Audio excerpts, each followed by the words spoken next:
ज्ञान Bindu Bihar police full length test 14 को आज इस सेशन में हम डिस्कस करेंगे। Hello friends, welcome to the success Kendra. Friends देखिए, आज इस सेशन में हम लोग Gyan Bindu Bihar police full length test 14 को आज हम कवर करेंगे। यहाँ पर आप देख भी सकते हैं Gyan Bindu Bihar police full length test 14, और इसी प्रकार से मैंने आपको Gyan Bindu Bihar police full length test 1 से लेकर के 13 तक को कवर कराया हुआ है। तो जिन्होंने नहीं देखा है जाकर के देख लीजिएगा, लिंक डिस्क्रिप्शन बॉक्स में आपको मिल जाएगा। मैंने इन सब का प्लेलिस्ट भी बना दिया है, आप चाहें तो चैनल पर चले जाइए और प्लेलिस्ट ओपन करके सभी वीडियोज़ को देख लीजिएगा। फ्रेंड्स, अगर आप चैनल पर पहली बार विजिट कर रहे हैं तो चैनल को सब्सक्राइब कर लीजिए, और जो बगल में बेल आइकन है, घंटी का निशान है, उसको भी ज़रूर दबा लीजिएगा, ताकि जब भी बिहार पुलिस 19,838 पोस्ट से संबंधित कोई भी इंपॉर्टेंट वीडियो अपलोड किया जाए तो उसका नोटिफिकेशन सबसे पहले आपके पास पहुंच जाए। तो चलिए आज का सेशन स्टार्ट करते हैं हम लोग। एक बार सभी लोग प्लीज़ पहले सेशन को लाइक कर दीजिए, और जब इसको कंप्लीट देख लीजिएगा, Gyan Bindu Bihar police full length test 14 को जब पूरा लगा लीजिएगा तो इसे कम से कम एक ग्रुप में ज़रूर ही शेयर कर दीजिएगा। तो चलिए अब हम लोग स्टार्ट करते हैं आज का सेशन। तो फ्रेंड्स ध्यान दीजिए, जैसे मैंने आपको बताया है कि आज इस सेशन में हम लोग Gyan Bindu Bihar police full length test 14 को हम लोग डिस्कस करेंगे। यहाँ पर आप देख भी सकते हैं Gyan Bindu Bihar police full length test 14 है ये, और ये 8 जुलाई 2025 को कंडक्ट करवाया गया है। चलिए हम लोग स्टार्ट करते हैं आज का सेशन। एक बार सभी लोग प्लीज़ पहले सेशन को लाइक कर दीजिए। थोड़ा सा मैं जूम कर दे रहा हूं ताकि प्रश्न आपको और स्पष्ट रूप से दिखाई दे। देखिए फ्रेंड्स, इसी प्रकार से मैंने आपको Gyan Bindu Bihar police full length test 1 से लेकर के 13 तक को कवर कराया हुआ है। तो अगर आपने नहीं देखा है तो जाकर के देख लीजिएगा, बहुत ही कम समय बचा हुआ है। फटाफट इस टेस्ट को आप जाकर के लगा लीजिएगा। चलिए आज के सेशन का पहला प्रश्न पढ़ेंगे, यानी कि Gyan Bindu Bihar police full length test 14 का पहला प्रश्न है कि भारतीय संविधान के अंतर्गत निम्नलिखित में से कौन एक भारतीय का मूल अधिकार नहीं है। देखिए प्रश्न को आप जब भी पढ़ेंगे ध्यानपूर्वक पढ़ेंगे। देखिए यहाँ पर नहीं शब्द लगा हुआ है।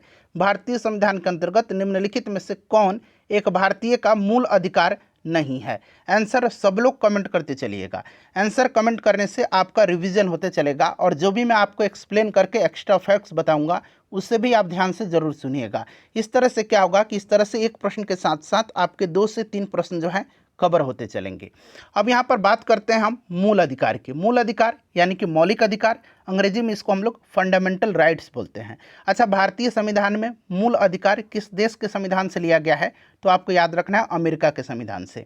और देखिए संविधान के भाग 3 में मूल अधिकार है, अनुच्छेद 12 से लेकर के 35 तक में इसका वर्णन किया गया है। ठीक है फ्रेंड्स, और कितने तरह के मूल अधिकार हैं? तो फ्रेंड्स 6 तरह के हैं। कौन कौन से हैं? तो ध्यान रखिएगा, समानता का अधिकार जो आर्टिकल 14 से 18 तक में है, समानता का अधिकार। स्वतंत्रता का अधिकार अनुच्छेद 19 से 22 तक में है। शोषण के विरुद्ध अधिकार अनुच्छेद 23-24 में है। ठीक है, उसके बाद अगर हम बात करते हैं तो धर्म की स्वतंत्रता का अधिकार अनुच्छेद 25 से अनुच्छेद 28 तक में है। ठीक है, उसके बाद याद रखिएगा संस्कृति और शिक्षा संबंधी अधिकार अनुच्छेद 29-30 में है। और आखिरी है छठा, संवैधानिक उपचारों का अधिकार जो कि अनुच्छेद 32 में है। और देखिए जो अनुच्छेद 32 है संवैधानिक उपचारों का अधिकार, इसको बाबा साहब अम्बेडकर ने संविधान की आत्मा कहा है। तो ये 6 तरह के मौलिक अधिकार हैं, इसको आप ध्यान रखिएगा। और देखिए अगर इसमें से हम बात करते हैं कि कौन सा मूल अधिकार नहीं है, तो यहाँ पर आप देख सकते हैं ऑप्शन बी करेक्ट आंसर हो जाएगा। क्योंकि फ्रेंड्स देखिए संस्कृति और शिक्षा संबंधी अधिकार जो अनुच्छेद 29-30 में है, उसमें कहा गया है कि अल्पसंख्यकों को अपनी भाषा, लिपि और संस्कृति को बनाए रखने का अधिकार है। और इसी में कहा गया है कि शिक्षा संस्थानों की स्थापना और प्रशासन का अधिकार भी इसमें शामिल है।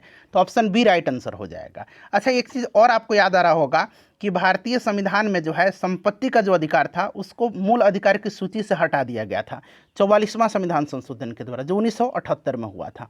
तो संपत्ति का अधिकार को मूल अधिकार की सूची से हटा दिया गया है। तो ये भी आप ध्यान रखिएगा, संपत्ति का अधिकार मूल अधिकार नहीं है।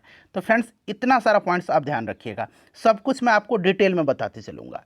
चलिए दूसरा प्रश्न है हमारा कि H1N1 इसके द्वारा होता है। बताइए H1N1 क्या है? तो फ्रेंड्स एक तरह का वायरस है, एक तरह का ये विषाणु है, और इसी को स्वाइन फ्लू कहा जाता है। इसी को स्वाइन फ्लू कहा जाता है। ठीक है ना, स्वाइन फ्लू याद रखिएगा, इसका नाम क्या है? स्वाइन फ्लू वायरस का H1N1। और अगर बर्ड फ्लू का पूछेगा तो बर्ड फ्लू का याद रखिएगा H5N1। ठीक है ना, तो ये एक विषाणु है। ऑप्शन ए करेक्ट आंसर हो जाएगा। चलिए और देखिए इसको एक टेस्ट के तौर पर लगाइए। ऐसा समझिए कि आप एग्जाम में बैठे हुए हैं और बिहार पुलिस 2025 की परीक्षा दे रहे हैं और ईमानदारी पूर्वक आप अपना स्कोर पूरा टेस्ट लगाने के बाद जरूर कमेंट करके बताइएगा। देखिए एच बम यानी कि हाइड्रोजन बम इस पर आधारित है। हाइड्रोजन बम किस पर आधारित है? तो देखिए अगर हम बात करते हैं हाइड्रोजन बम, तो हाइड्रोजन बम जो है ना, ये अनियंत्रित परमाणु संलयन पर आधारित है। अनियंत्रित शब्द भी याद रखिएगा, अनियंत्रित परमाणु संलयन पर आधारित है। तो यहाँ पर देखिए नाभिकीय संलयन या अनियंत्रित नाभिकीय संलयन याद रखिएगा।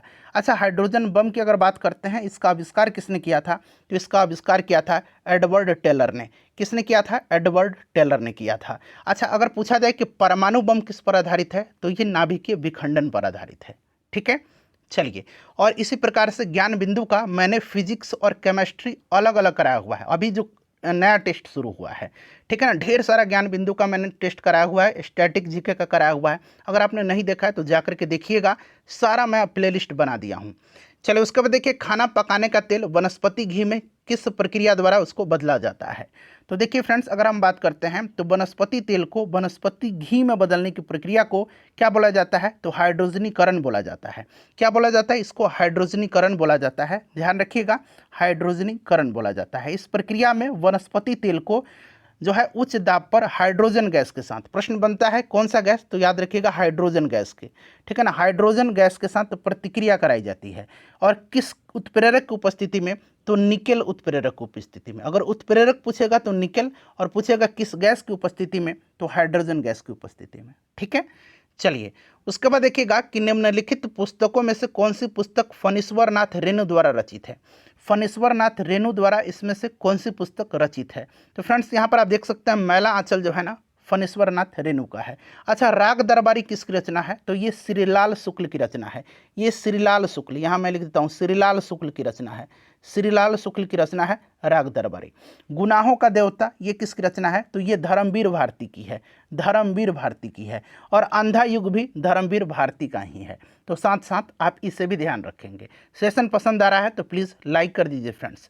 देखिए राज्यसभा के संदर्भ में निम्नलिखित में से कौन सा कथन सही नहीं है? देखिए यहाँ नहीं पूछा जा रहा है, किसके संदर्भ में? तो राज्यसभा के संदर्भ में। बताइएगा।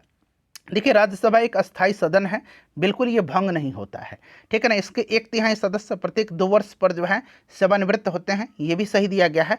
इसका गठन 1958 में हुआ था, यही स्टेटमेंट गलत दिया गया है। राज्यसभा का गठन 1952 में हुआ था। कब हुआ था? 1952 में हुआ था।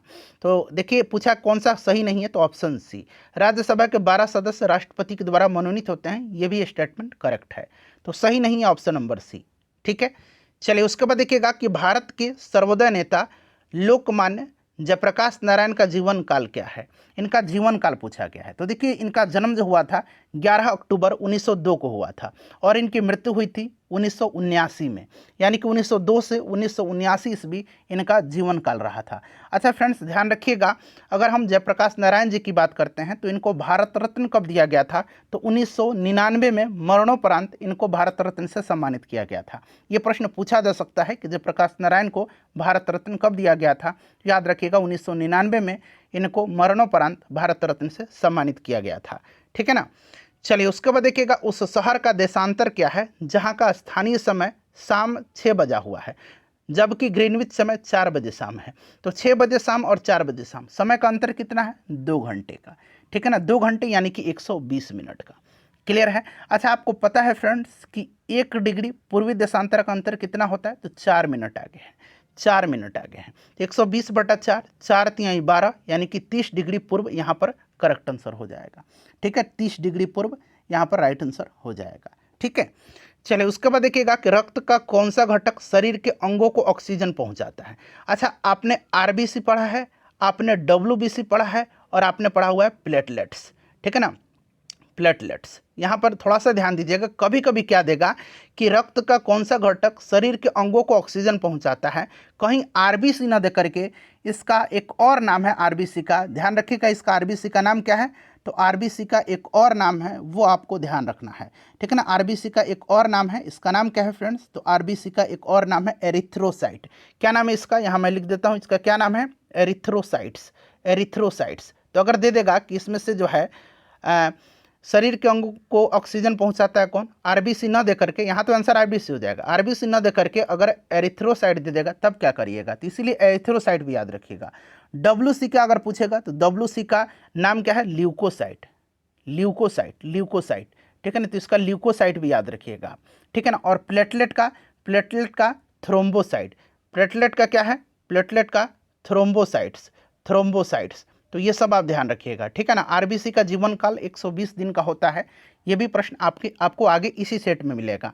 तो यहाँ पर राइट आंसर क्या हो जाएगा? ऑप्शन नंबर डी हो जाएगा, ठीक है। चलिए क्वेश्चन नंबर 10 कर लेंगे। क्या है कि रविन्द्रनाथ टैगोर ने नाइटहुड की उपाधि क्यों लौटा दिया था? रविन्द्रनाथ टैगोर ने। और देखिए ज्ञान बिंदु का एक और अलग टेस्ट मैंने कल कराया हुआ है, जाकर के सभी टेस्ट लगा लीजिए। भले ही टेस्ट जो है थोड़ा सा हार्ड है, बट उतना अगर आप कर लेते हैं तो आपकी तैयारी अच्छी हो जाएगी।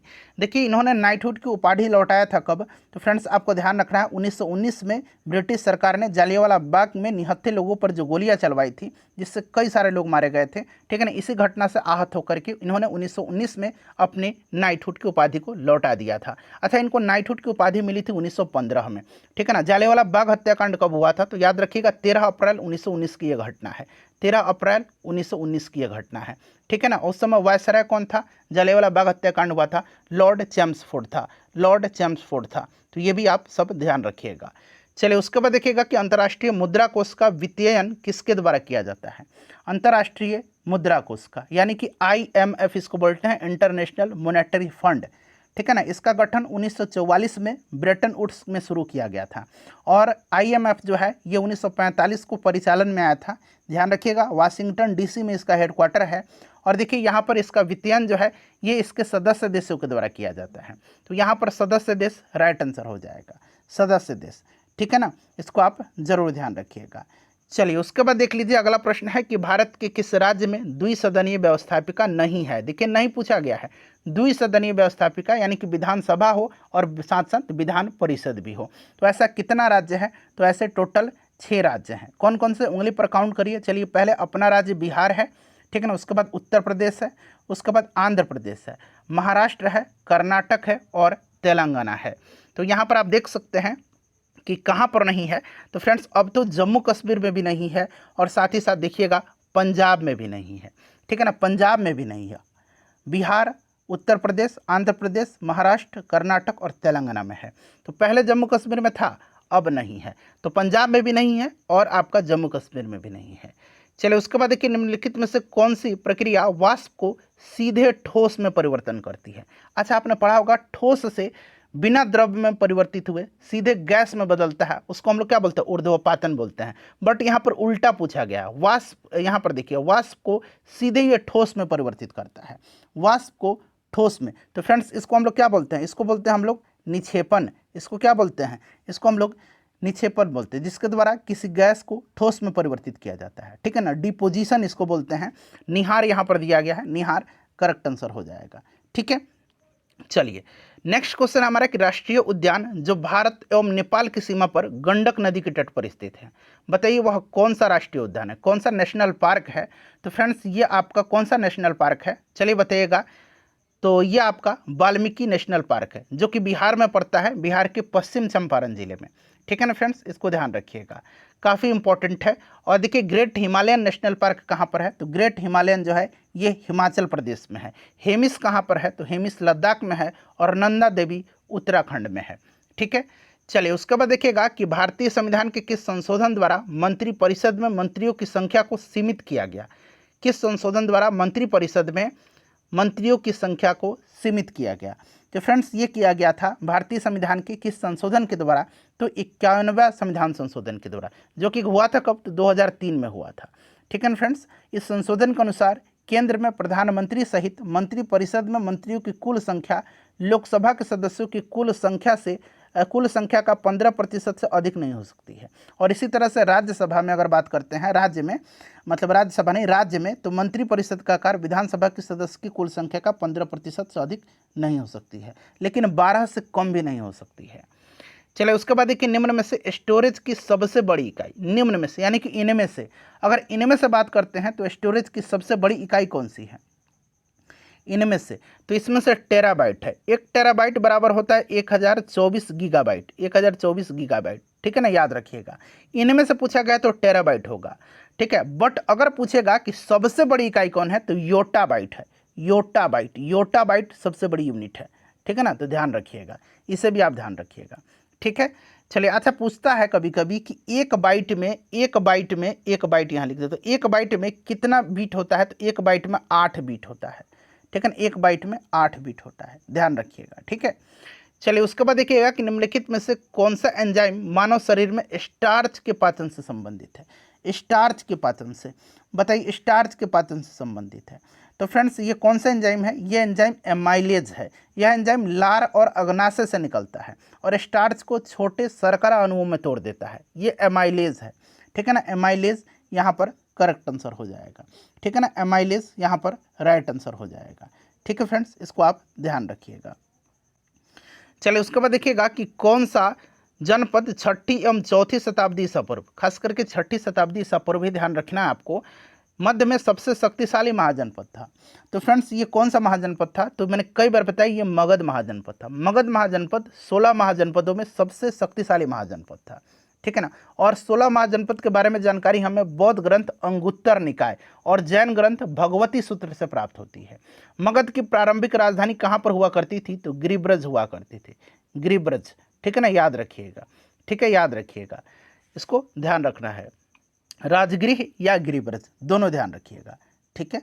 चलिए, उसके बाद देखिएगा कि यहाँ पर देखिएगा कि निम्नलिखित में से कौन सी विश्व की सबसे हानिकारक जलीय खरपतवार है, सबसे हानिकारक।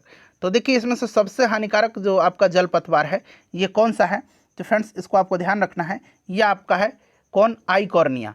आइकॉर्निया, इसको जलकुंभी भी कहा जाता है। इसको क्या कहा जाता है, इसको जलकुंभी भी हम लोग बोलते हैं, ठीक है।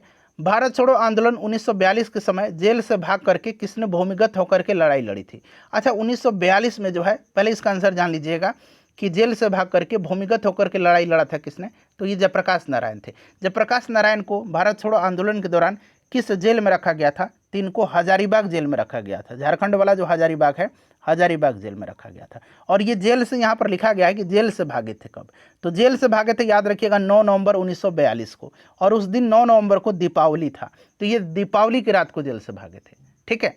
चलिए, उसके बाद देखिएगा कि भारत में एक राजनीतिक दल को मान्यता कौन देता है, राजनीतिक दल को मान्यता कौन देता है।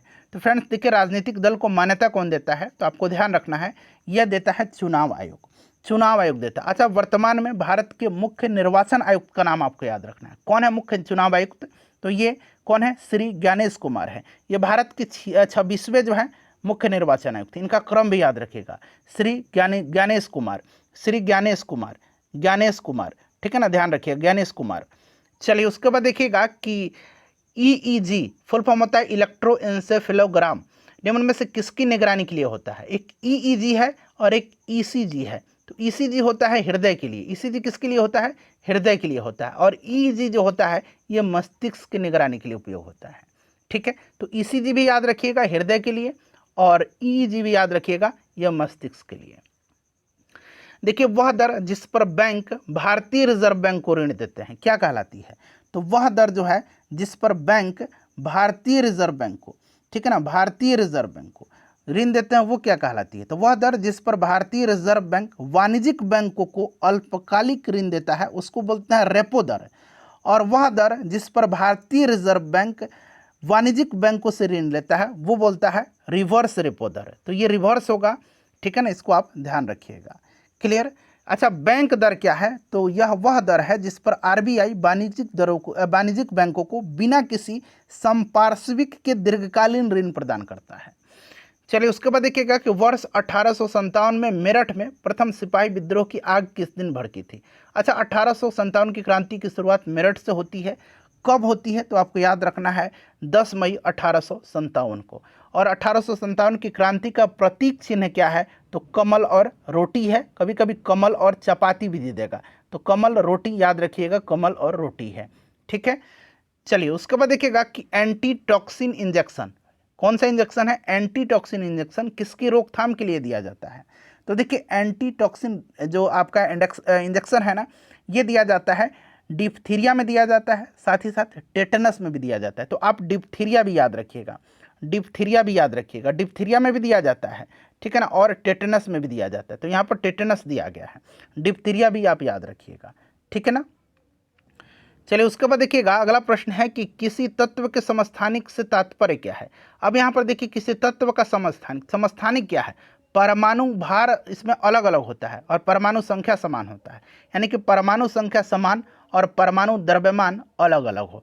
तो यहाँ पर देखिए उस तत्व के वे परमाणु जिनकी द्रव्यमान संख्या अलग अलग हो, बट साथ में परमाणु भार उसका समान हो, परमाणु संख्या समान होना चाहिए, परमाणु क्रमांक। तो ये बात यहाँ पर स्पष्ट नहीं हो रहा है कि वे तत्व उनके परमाणु संख्या समान है और उनकी द्रव्यमान संख्या अलग अलग है। यहाँ तो ये क्लियर नहीं हो रहा, कह रहा है कि वे परमाणु जिनकी द्रव्यमान संख्या अलग अलग हो, बट उसमें परमाणु क्रमांक यानी कि परमाणु संख्या समान होना चाहिए। तो इनमें से कोई नहीं राइट आंसर, उचित आंसर होना चाहिए, ठीक है ना। चलिए उसके वैसे बहुत लोग ए के साथ भी चले जाएंगे। देखिए धात्विक खनिज का उदाहरण इसमें से कौन सा है, धात्विक खनिज का। तो देखिए धात्विक खनिज क्या होता है, तो धात्विक खनिज आपका इसमें से सोना, चांदी, लोहा, ये सब धात्विक खनिज है ना, ठीक है। अच्छा हिमालय का सही संधि विच्छेद पूछा गया, हिमालय का। तो हिमालय का सही संधि विच्छेद क्या होता है, तो इसमें से आपका होगा हिम जोड़ आलय, ठीक है ना। अच्छा देखिएगा कि तीसरा विश्व हिंदी सम्मेलन कहाँ संपन्न हुआ था, यह किस प्रकार का वाक्य है। ये हिंदी का प्रश्न है, तीसरा विश्व हिंदी सम्मेलन कहाँ संपन्न हुआ था और ये किस प्रकार का वाक्य है, ये आपसे पूछा जा रहा है। तो ये प्रश्नवाचक वाक्य है, ये जो है कहाँ पर संपन्न हुआ था, कहाँ लगा हुआ है, तो ये प्रश्नवाचक है। अल्प का विलोम शब्द पूछा गया है, तो अल्प का क्या होगा विलोम शब्द, अति हो जाएगा इसमें से। परोपकार शब्द में कौन सा उपसर्ग है, तो परोपकार बना है कैसे, पर और उपकार से, तो पर इसमें राइट आंसर हो जाएगा, पर इसमें आपका उपसर्ग है, ठीक है। तो इसको ध्यान रखिएगा। चलिए संस्कृति के 4 अध्याय किसकी रचना है, ये संस्कृति के 4 अध्याय जो है ये किसकी रचना है, पूरा ऑप्शन देख लीजिएगा, यहाँ पर दिया भी गया है, बताइएगा राइट आंसर क्या हो जाएगा। तो फ्रेंड्स ये किसकी रचना है, संस्कृति के 4 अध्याय, तो ये रामधारी सिंह दिनकर की रचना है। रामधारी सिंह दिनकर की अन्य रचना भी आप याद रखिएगा, रश्मि रथी इन्हीं की रचना है, ठीक है ना। यहाँ मैं लिख देता हूँ रश्मि रथी इन्हीं की रचना है, साथ ही साथ उर्वशी भी इन्हीं की रचना है, ठीक है ना, रामधारी सिंह दिनकर की। तो रश्मि रथी, उर्वशी, ये भी ध्यान रखिएगा। अच्छा इनमें से देखिए विसर्ग संधि का उदाहरण कौन सा है, विसर्ग संधि। तो देखिए विसर्ग संधि इसमें से कौन सा है, तो आप देखिए निरंतर का जब आप संधि विकसित करेंगे तो नीह जोड़ अंतर होता है ना, तो यहीं पर आप देख सकते हैं विसर्ग लगा हुआ है, ये निरंतर विसर्ग संधि है। अच्छा बिना स्वार्थ के कार्य करने वाले के लिए एक शब्द क्या होगा, बिना स्वार्थ के कार्य करने वाला, तो उसको हम लोग निस्वार्थी बोलते हैं ना। अच्छा अगला प्रश्न है कि आई वुड लाइक, खाली स्थान दिया गया you for coming here tonight, यहाँ पर फिल इन द ब्लैंक्स भरना है। तो देखिए I would like to thank you, ठीक है ना, यहाँ पर टू थैंक यू का इस्तेमाल होगा, ठीक है। अच्छा do you have any knowledge, खाली स्थान दिया गया how our government works, do you have any knowledge about, यहाँ पर अबाउट होगा, ठीक है ना, यहाँ पर about how our government works, तो यहाँ पर ऑप्शन ए राइट आंसर हो जाएगा। उसके बाद देखिए यहाँ पर आपका सुटेबल जेरंड यूज़ करना है, और यहाँ पर देखिए खाली स्थान देकर के पूछा गया है कि आई लाइक, खाली स्थान दिया गया फॉर ए वॉक, तो यहाँ पर होगा I like going for a walk, यहाँ पर गोइंग बिल्कुल करेक्ट हो जाएगा, ठीक है ना, गोइंग होगा यहाँ पर, ठीक है। चलिए उसके बाद देखिएगा कि डायरेक्शन फाइंड द, यहाँ पर plural of the given word, thief का प्लुरल पूछा गया है, तो थीप का प्लुरल क्या होगा, थीप्स हो जाएगा, ठीक है। अच्छा अगला SCO, ठीक है ना, SCO, ठीक है ना, रक्षा मंत्री, यानी कि रक्षा मंत्री कौन है, राजनाथ सिंह हैं। तो SCO रक्षा मंत्रियों की बैठक के दौरान भारत के रक्षा मंत्री ने अपने चीनी समकक्ष को, यानी कि चीन के रक्षा मंत्री को कौन सी पारंपरिक पेंटिंग उपहार में दिया था। तो फ्रेंड्स ये कौन सी पेंटिंग थी, तो ये मधुबनी पेंटिंग थी। और आपको इसी साल एक और करंट अफेयर याद होगा कि प्रधानमंत्री मोदी जी ने जो है, आपको याद होगा कि AI एक्शन समिट जो हुआ था, AI एक्शन समिट कहाँ पर, फ्रांस में हुआ था AI एक्शन समिट, उसमें जो है फ्रांस के राष्ट्रपति इमैनुअल मैक्रोन को डोकरा कलाकारी जो है, डोकरा पेंटिंग का एक चित्रकारी था, उनको गिफ्ट में दिया था। तो प्रधानमंत्री ने डोकरा दिया था और ये रक्षा मंत्री हैं, इन्होंने मधुबनी पेंटिंग। देखिए किस संगठन ने a world of dept report, यहाँ पर थोड़ा सा सुधार करिएगा, ठीक है ना, ये वर्ल्ड ऑफ डेट नहीं होगा, यहाँ पर डेप्ट होगा, ये वाला DEBT डेप्ट, ठीक है ना। डेप्ट रिपोर्ट जो है किस संगठन ने जारी किया है, तो फ्रेंड्स ये क्या है, अंगटाड ने, यानी कि व्यापार और विकास पर संयुक्त राष्ट्र सम्मेलन ने, ठीक है ना, इसको आप ध्यान रखिएगा। चलिए अगला प्रश्न है कि हर वर्ष किस दिन को वस्तु एवं सेवा कर जीएसटी दिवस के रूप में मनाया जाता है। जीएसटी भारत में लागू कब हुआ था? तो 1 जुलाई 2017 को। ठीक है, याद रखिएगा पूरा जो है 1 जुलाई के दिन मनाया जाता है। 8 साल पूरा हो गया है, 1 जुलाई राइट आंसर हो जाएगा। 8 साल पूरा हो गया है ना। देखिए किस विश्व स्वास्थ्य संगठन ने मलेरिया मुक्त प्रमाणीकरण प्राप्त करने वाला, विश्व स्वास्थ्य संगठन से मलेरिया मुक्त प्रमाणीकरण प्राप्त करने वाला अमेजन क्षेत्र का पहला देश कौन बना है? जहां भी पहला शब्द लगता है ना, प्रश्न स्वयं इंपॉर्टेंट हो जाता है। तो फ्रेंड्स ये कौन सा देश है? तो ये सूरीनाम है, ध्यान रखिएगा सूरीनाम है। ठीक है ना, सूरीनाम राइट आंसर हो जाएगा। चलिए उसके बाद देखिएगा कि पीएम मित्र योजना किस उद्योग से संबंधित है? पीएम मित्र योजना, तो देखिए पीएम मित्र योजना जो है ना, ये वस्त्र उद्योग से संबंधित है और इसका पूरा नाम PM mega integrated textile reason and April, ठीक है ना, ये इसका फुल नाम है। और ये योजना वस्त्र उद्योग को बढ़ावा देने और इसे आधुनिक बनाने के लिए शुरू किया गया है।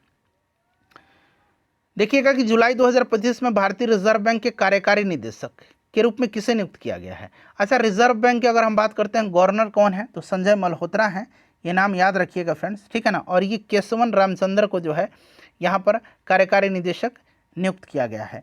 ठीक है, चलिए उसके बाद देखिएगा 45 नंबर क्वेश्चन है कि हाल ही में अंडमान और निकोबार द्वीप समूह प्रशासन द्वारा किस जनजाति के लिए वन धन विकास केंद्र स्थापित किया गया है? कहाँ पर? अंडमान और निकोबार द्वीप समूह में किस जनजाति के लिए वन धन विकास केंद्र स्थापित किया गया है? तो फ्रेंड्स ये किया गया है किसके द्वारा? तो याद रखिएगा किसके द्वारा किया गया है, मतलब किस जनजाति के लिए? तो ये ओंगे जनजाति है, अंडमान निकोबार की ओंगे है। अच्छा, यहाँ पर देखिए सैम्पन जनजाति भी यहीं पर पाई जाती है, जारवा भी पाई जाती है, ठीक है ना। देखिए ब्रिक्स शिखर सम्मेलन 2025 का मेजबान देश कौन सा है? ब्रिक्स शिखर सम्मेलन 2025 का, तो देखिए ये कहाँ पर हुआ था? तो फ्रेंड्स ये ब्राज़ील के रियो डी जेनेरियो में आयोजित हुआ था, ठीक है ना। इसको आप ध्यान रखिएगा, ब्राज़ील की रियो डी जेनेरियो में, काफ़ी इंपॉर्टेंट है, इसको आप ध्यान रखिएगा, ठीक है। तो यहाँ पर करेक्ट आंसर हो जाएगा ब्राज़ील। शहर का नाम भी याद रखिएगा। भारत का पहला ट्रांसजेंडर नेतृत्व वाला स्वास्थ्य क्लिनिक कहाँ स्थापित किया गया है? भारत का पहला है ट्रांसजेंडर नेतृत्व वाला स्वास्थ्य क्लिनिक कहाँ स्थापित किया गया है? तो फ्रेंड्स ये हैदराबाद में किया गया है। और हैदराबाद में यहाँ पर मैं लिख देता हूँ सबरंग क्लिनिक, नाम क्या है इसका? सबरंग क्लिनिक। सबरंग क्लिनिक के रूप में इसको शुरू किया गया है, जिसे टाटा ट्रस्ट ने नई फंडिंग दिया है, ठीक है ना। तो ये हैदराबाद हो जाएगा। उसके बाद देखिए आयुष मंत्रालय द्वारा हाल ही में लॉन्च किए गए निवेशक केंद्रित पोर्टल का नाम क्या है? आयुष मंत्रालय के द्वारा, तो इसका नाम है आयुष निवेश सारथी, ठीक है ना, इसको ध्यान रखिएगा, जिसे आयुष मंत्रालय ने इन्वेस्ट इंडिया के सहयोग से विकसित किया है, निवेशकों को आकर्षित करने और मार्गदर्शन देने के लिए। देखिएगा कि संयुक्त राष्ट्र महासागर सम्मेलन 2025 कहाँ आयोजित किया गया? संयुक्त राष्ट्र महासागर सम्मेलन, तो ये फ्रेंड्स फ्रांस के नीस शहर में, फ्रांस के नीस शहर में, शहर का भी नाम याद रखिएगा, फ्रांस के नीस शहर में आयोजित किया गया था। और इस सम्मेलन का आयोजन फ्रांस और कोस्टा रिका की सरकार ने मिलकर के किया था। फ्रांस और एक देश है कोस्टा रिका, कोस्टा रिका के जो है सरकार ने मिलकर के किया था। फ्रांस और कोस्टा रिका दोनों देश की सरकार ने मिलकर के इसका आयोजन फ्रांस के नीस में किया था। चलिए उसके बाद देखिए अमरनाथ यात्रा 2025 से पहले आतंकवादियों के खिलाफ भारतीय सेना और जम्मू कश्मीर पुलिस के द्वारा शुरू किए गए ऑपरेशन का नाम क्या है? बताइए। तो फ्रेंड्स ये ऑपरेशन बिहाली है। कौन सा ऑपरेशन है? ये ऑपरेशन बिहाली है, ध्यान रखिएगा, ऑपरेशन बिहाली रखा गया है, ठीक है। चलिए उसके बाद देखिएगा और ऑपरेशन सिंधु भी आपको याद रखना। अभी ईरान में जो युद्ध हुआ था, ईरान इजराइल में, तो वहाँ से भारतीयों को निकालने के लिए ऑपरेशन सिंधु चलाया गया था। चलिए उसके बाद देखिएगा कि नाटो शिखर सम्मेलन 2025 कहाँ आयोजित हुआ था? नॉर्थ अटलांटिक ट्रीटी ऑर्गेनाइजेशन, 1949 में इसका स्थापना हुआ था, ब्रुसेल्स में इसका हेडक्वार्टर है, ठीक है ना। और अभी 32वां नाटो का सदस्य देश कौन बना था? तो ये स्वीडन बना था, स्वीडन बना था, याद रखिएगा। और देखिए फ्रेंड्स इसका आयोजन कहाँ पर किया गया था? तो नीदरलैंड के द हेग में किया गया था। अंतर्राष्ट्रीय न्यायालय का जहाँ मुख्यालय है द हेग में, वहीं पर इसका आयोजन किया गया था, नीदरलैंड में, ठीक है ना। चलिए उसके बाद देखिएगा राष्ट्रीय हल्दी बोर्ड का मुख्यालय कहाँ पर स्थित है? राष्ट्रीय हल्दी बोर्ड का, तो राष्ट्रीय हल्दी बोर्ड का मुख्यालय जो है ये तेलंगाना के निज़ामाबाद में है। जगह का भी नाम याद रखिएगा, निज़ामाबाद, निज़ामाबाद, ठीक है ना, निज़ामाबाद में, इसे भी ध्यान रखिएगा, ठीक है। चलिए उसके बाद देखिए निम्नलिखित में से कौन सी योग्यता राष्ट्रपति के पद के उम्मीदवार के लिए आवश्यक नहीं है? तो 35 वर्ष की आयु होनी चाहिए, बिल्कुल। लाभ का पद धारण नहीं करना चाहिए, लोकसभा का सदस्य बनने का पात्रता होना चाहिए, और जो उपराष्ट्रपति बनते हैं ना उनको राज्यसभा की पात्रता होना चाहिए। तो ये भी स्टेटमेंट सही दिया गया है। संसद के किसी भी सदन का सदस्य होना चाहिए, ये ऐसा बिल्कुल पात्रता नहीं अनिवार्य है। तो ऑप्शन डी करेक्ट आंसर हो जाएगा। अब देखिए 53 नंबर और 54 नंबर क्वेश्चन सेम है, ये रिपीट हो गया है, आप देख सकते हैं, ठीक है ना। चलिए आते हैं 55 नंबर पर। निम्नलिखित में से कौन सा एक संवैधानिक निकाय नहीं है? संवैधानिक निकाय मतलब जिसका जिक्र संविधान में नहीं किया गया है। तो देखिए ये नीति आयोग है, नीति आयोग का जिक्र नहीं है। चुनाव आयोग बिल्कुल संविधान में आर्टिकल में अनुच्छेद 324-29 तक में है। संघ लोकसेवा आयोग का भी है, वित्त आयोग का भी है आर्टिकल 280 में, ठीक है ना। नीति आयोग का नहीं है। नीति आयोग जो है एक संवैधानिक संस्था नहीं है, ठीक है ना। ये एक तरह की अगर हम बात करते हैं तो ये सांविधिनिक निकाय है, यानी कि परामर्शदात्री संस्था है ये। और नीति आयोग जो है योजना आयोग के स्थान पर आया था, आपको पता है, ठीक है। चलिए उसके बाद देखिए भारतीय संविधान की 6ठी अनुसूची 4 राज्यों में अनुसूचित क्षेत्रों और अनुसूचित जनजातियों के प्रशासन और नियंत्रण से संबंधित है। पूछा गया है कि कौन से ये 4 राज्य हैं। ये क्वेश्चन बड़ा ही इंपॉर्टेंट है फ्रेंड्स, ये बिहार पुलिस में फ्रीक्वेंटली कई दफ़ा पूछा गया है। तो ये 4 राज्य कौन कौन से हैं? तो देखिए फ्रेंड्स ये 4 राज्य कौन कौन से हैं, तो आपको याद रखना है कि ये 4 राज्य कौन से हैं। तो फ्रेंड्स ये 4 राज्य हैं असम, मेघालय, त्रिपुरा और मिजोरम। इन्हीं के जनजातीय क्षेत्रों का प्रशासन का उल्लेख है 6ठी अनुसूची में। तो असम, मेघालय, त्रिपुरा और मिजोरम। देखिएगा कि ब्रिटिश सरकार के किस प्रस्ताव में संविधान सभा की मांग स्वीकार की गई थी? बताइए, संविधान सभा की मांग स्वीकार की गई थी ब्रिटिश सरकार के किस प्रस्ताव में? तो फ्रेंड्स ये अगस्त प्रस्ताव में, अगस्त ऑफर में किया गया था, ठीक है ना। अगस्त प्रस्ताव में 1940 में संविधान सभा की मांग को स्वीकार किया गया था, ठीक है। इसको ध्यान रखिएगा, अगस्त प्रस्ताव, क्लियर। चलिए उसके बाद देख लीजिएगा कि निम्नलिखित में से कौन सी रिट किसी निजी व्यक्ति के विरुद्ध जारी की जा सकती है? कौन सा रिट है? तो देखिए 5 प्रकार की रिट जो है जारी करने का जो है अधिकार है हाई कोर्ट को, यह अनुच्छेद 226 में है, और सुप्रीम कोर्ट को अनुच्छेद 32 में है। और ये अगर निजी व्यक्ति के विरुद्ध कोई रिट जारी किया जाएगा तो ये बंदी प्रत्यक्षीकरण है, बंदी प्रत्यक्षीकरण है, ठीक है ना। इसको आप ध्यान रखना है आपको। चलिए संविधान संशोधन विधेयक के संबंध में जरा ध्यान दीजिएगा। संविधान संशोधन विधेयक के संबंध में निम्नलिखित में से कौन सा कथन सही है? दोनों कथन को पढ़िए और यहाँ से सही कथन आपको चुनना है, बताइएगा राइट आंसर क्या हो जाएगा। देखिए संविधान संशोधन विधेयक को संसद के किसी भी सदन में पेश किया जा सकता है, राष्ट्रपति की पूर्व अनुमति की आवश्यकता नहीं होती है। और देखिएगा फ्रेंड्स, अगर हम बात करते हैं तो संविधान संशोधन विधेयक को संविधान के दोनों सदनों के द्वारा अलग अलग विशेष बहुमत से पारित होना होता है। राष्ट्रपति को संविधान संशोधन विधेयक को अपनी सहमति देनी होती है, तो ये सही दिया गया है। और इसके लिए ध्यान रखना है कि दोनों सदनों से अलग अलग पारित होना है। इसके लिए अगर मतभेद होता है तो संयुक्त बैठक का प्रावधान नहीं है। तो यहाँ पर पूछा गया संसद के दोनों सदनों के बीच असहमति की स्थिति में संयुक्त बैठक का प्रावधान है, जी नहीं। तो केवल पहला स्टेटमेंट सही है, केवल एक राइट आंसर होगा। राष्ट्रपति शासन लगाने के लिए किसकी मंजूरी की आवश्यकता होती है? राष्ट्रपति शासन लगाने के लिए, तो देखिए राष्ट्रपति शासन का मतलब होता है राज्य सरकार का निलंबन और केंद्र का प्रत्यक्ष शासन। भारतीय संविधान का आर्टिकल 356 के तहत किसी भी राज्य में राष्ट्रपति शासन लगाया जाता है। सबसे पहले उत्तर प्रदेश में जो है राष्ट्रपति शासन लगा है, और बिहार में 8 बार लगा हुआ है, इससे भी ध्यान रखिएगा। बिहार में पहली बार 1968 में लगा था, उस समय बिहार के मुख्यमंत्री भोला पासवान शास्त्री थे, ठीक है ना, याद रखिएगा। चलिए तो यहाँ पर देखिएगा राइट आंसर संसद के दोनों सदन करेक्ट आंसर हो जाएगा। संसद के दोनों सदन, इसको आप ध्यान रखिएगा, ठीक है ना। संसद के दोनों सदन, क्लियर, इसको आप ध्यान रखना है, ठीक है फ्रेंड्स। चलिए उसके बाद देखिएगा कि निम्नलिखित में से कौन सी मिट्टी खनिजों से समृद्ध है? खनिज से समृद्ध, तो फ्रेंड्स ये कौन सी मिट्टी है? तो ये जलोढ़ मिट्टी है, ठीक है ना। ये अत्यधिक उपजाऊ होती है और कृषि के लिए बहुत अच्छी मानी जाती है, ठीक है। तो यहाँ पर जलोढ़ मिट्टी हो जाएगा। सबसे ज़्यादा विस्तार भारत में इसी मिट्टी का है। अच्छा, काली मिट्टी को रेगुर मिट्टी कहा जाता है, इसमें कपास की खेती होती है, ठीक है ना। देखिए कर्क रेखा जो है निम्नलिखित में से किस भारतीय राज्य समूह से होकर के गुजरती है? तो कर्क रेखा जो है ये टोटल 8 राज्यों से होकर के गुजरती है। 8 राज्यों का आप नाम उंगली पर काउंट करिएगा, गुजरात, राजस्थान, मध्य प्रदेश, छत्तीसगढ़, झारखंड, पश्चिम बंगाल, त्रिपुरा और मिजोरम। तो यहाँ पर आप देख सकते हैं मणिपुर है, तो ये नहीं होगा। यहाँ पर मिजोरम, पश्चिम बंगाल, झारखंड, राजस्थान, ये वाला सही हो जाएगा। यूपी यहाँ पर दिया गया नहीं होगा, ठीक है ना। यहाँ पर उड़ीसा दिया गया है, आंध्र प्रदेश दिया गया है, तो यहाँ पर ये नहीं होगा, ठीक है ना। निम्नलिखित में से देखिए किस द्वीप पर सक्रिय ज्वालामुखी पाया जाता है? किस द्वीप पर सक्रिय ज्वालामुखी है? तो फ्रेंड्स आपको पता है कि भारत के एकमात्र सक्रिय ज्वालामुखी बैरन आइलैंड पर पाया जाता है, जो अंडमान निकोबार द्वीप समूह का हिस्सा है, ठीक है ना। और यह द्वीप जो है अंडमान सागर में स्थित है, तो इसको ध्यान रखिएगा। तो यहाँ पर बैरन द्वीप हो जाएगा। उसके बाद देखिए पंजाब उत्तर भारत का एक राज्य है, निम्नलिखित 5 नदियों में से किसकी भूमि के रूप में जाना जाता है। अच्छा, पंजाब को 5 नदियों की भूमि के रूप में जाना जाता है, ठीक है। और ये 5 नदी कौन कौन से हैं, तो ध्यान रखिएगा, सतलज, ब्यास, रावी, चिनाब और झेलम। सतलज, ब्यास, रावी, चिनाब और झेलम, तो यहाँ पर ऑप्शन डी राइट आंसर हो जाएगा। उसके बाद देखिएगा कि डंकन पैसेज निम्नलिखित में से किन स्थानों के बीच स्थित है। डंकन पास जो है ये किसके बीच है, तो फ्रेंड्स ये आपका दक्षिण और छोटा अंडमान के बीच में, दक्षिण और छोटा अंडमान के बीच में डंकन पास, ठीक है ना, इसको ध्यान रखिएगा। उसके बाद देखिए विस्तारित ब्रह्मांड परिकल्पना को इस नाम से भी जाना जाता है। विस्तारित ब्रह्मांड परिकल्पना को किस नाम से जाना जाता है, आप यहाँ पर ऑप्शन देख सकते हैं, बताइए।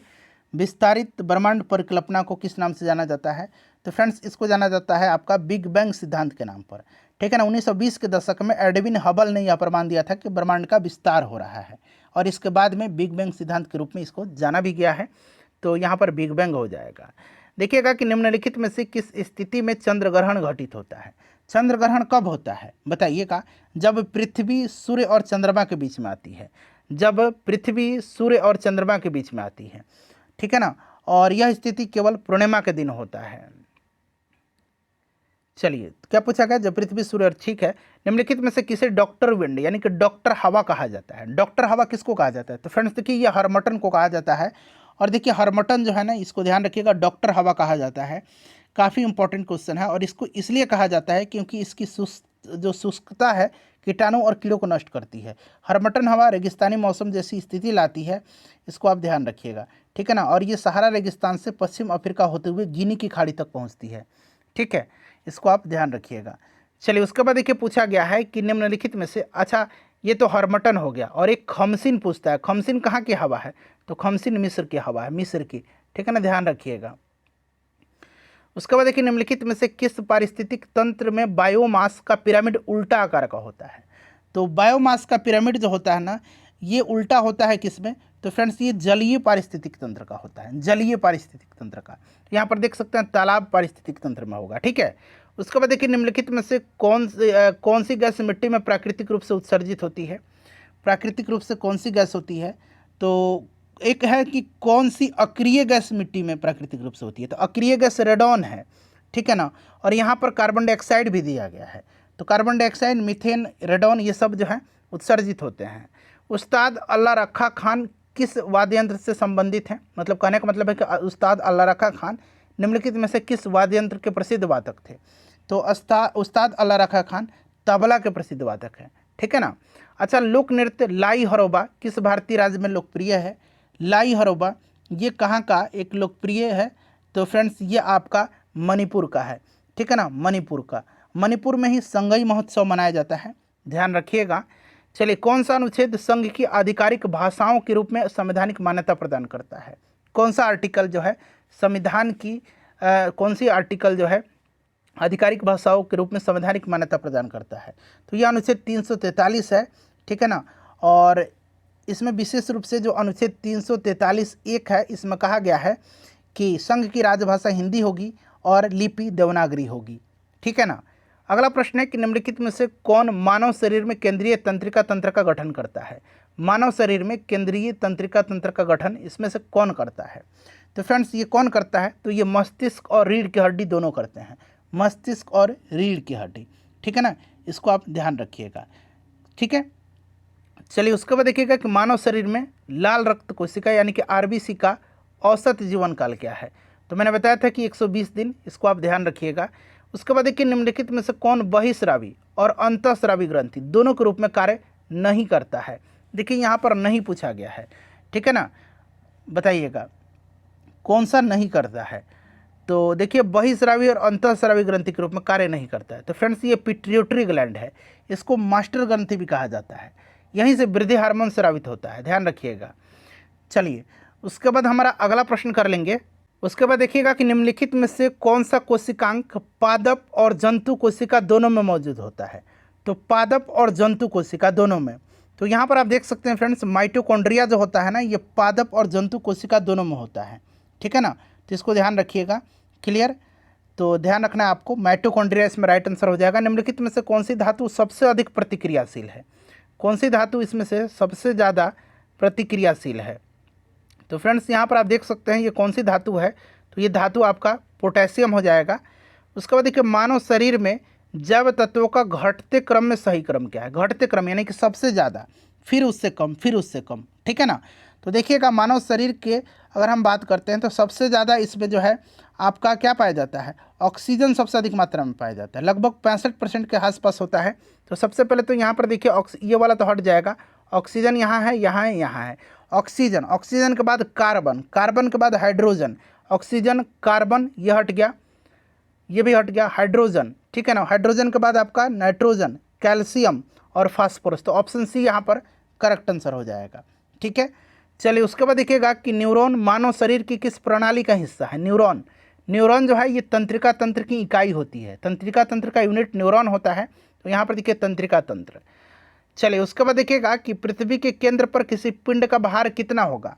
तो किसी भी पृथ्वी के केंद्र पर किसी पिंड का भार जो होता है ये 0 होगा। और देखिए अगर हम बात करते हैं ध्रुव पर अधिकतम होता है, ठीक है ना, ध्रुव पर अधिकतम होगा, ध्यान रखिएगा। पानी की सतह पर क्षैतिज रूप से रखी हुई एक ठोस सुई निम्नलिखित में से किसके कारण तैरती है? पानी की सतह पर क्षैतिज रूप से रखी हुई एक ठोस सुई किसके कारण तैरती है? तो फ्रेंड्स ये तैरती है किसके कारण से? तो ये पानी के पृष्ठ तनाव के कारण से, ठीक है ना, यहाँ पर ध्यान रखिएगा। क्लियर। चलिए उसके बाद देखिएगा कि निम्नलिखित में से किस उर्वरक में नाइट्रोजन का प्रतिशत सर्वाधिक पाया जाता है? किस उर्वरक में नाइट्रोजन का प्रतिशत सर्वाधिक पाया जाता है? बताइए कि किस उर्वरक में नाइट्रोजन का प्रतिशत सर्वाधिक पाया जाता है इनमें से? तो आपको पता है कि यूरिया में पाया जाता है, यूरिया में 46% तक नाइट्रोजन पाया जाता है। चलिए उसके बाद देखिएगा कि निम्नलिखित में से कौन सा तत्व अम्लों का आवश्यक घटक है? अम्ल का यानी कि आपका एसिड का, ठीक है ना, इस एसिड का, अम्ल का इसमें से आवश्यक घटक कौन सा है? तो हाइड्रोजन हो जाएगा, ठीक है ना। कोई भी अम्ल आप देख लीजिए लिख करके, उसमें हाइड्रोजन होगा ही होगा। चलो उसके बाद देखिए सामान्यतः हास्य गैस, लाफिंग गैस किसे कहा जाता है? तो हास्य गैस कहा जाता है नाइट्रस ऑक्साइड को, नाइट्रस ऑक्साइड को हास्य गैस कहा जाता है, ठीक है ना। और ये ग्रीन हाउस गैस होता है, इसको आप ध्यान रखिएगा। चलिए निम्नलिखित में से कौन सा गुर्दे की पथरी में पाया जाने वाला प्रमुख रासायनिक यौगिक है? गुर्दे की पथरी में, तो ये कैल्शियम ऑक्जेलेट है। नेक्स्ट क्वेश्चन हमारा कि कोबाल्ट 60 का प्रयोग सामान्यतः विकिरण चिकित्सा में किया जाता है क्योंकि यह उत्सर्जित करता है। कोबाल्ट 60 का उपयोग जो है कैंसर में किया जाता है, आपको पता होगा। तो ये गामा किरण उत्सर्जित करता है, इसी के कारण इसका उपयोग किया जाता है, गामा किरण, ठीक है। अच्छा निम्नलिखित में से देखिए कौन सा काल फ्रांसीसी क्रांति का काल था? तो ये 1789 से लेकर के 1799 तक चला था, ठीक है ना। 1789 से लेकर के 1799 तक चला था फ्रांस की क्रांति। अगला प्रश्न है कि Hema Malini beyond the dream girl पुस्तक के लेखक कौन है? तो फ्रेंड्स इस पुस्तक को लिखा है किसने? तो इसको लिखा है रामकमल मुखर्जी ने लिखा है। किसने लिखा है? तो याद रखिएगा रामकमल मुखर्जी ने लिखा है। चलिए उसके बाद देख लीजिए अगला प्रश्न है कि साइमन कमीशन ने निम्नलिखित में से किस वायसराय के समय में भारत का दौरा किया था? बताइएगा साइमन कमीशन।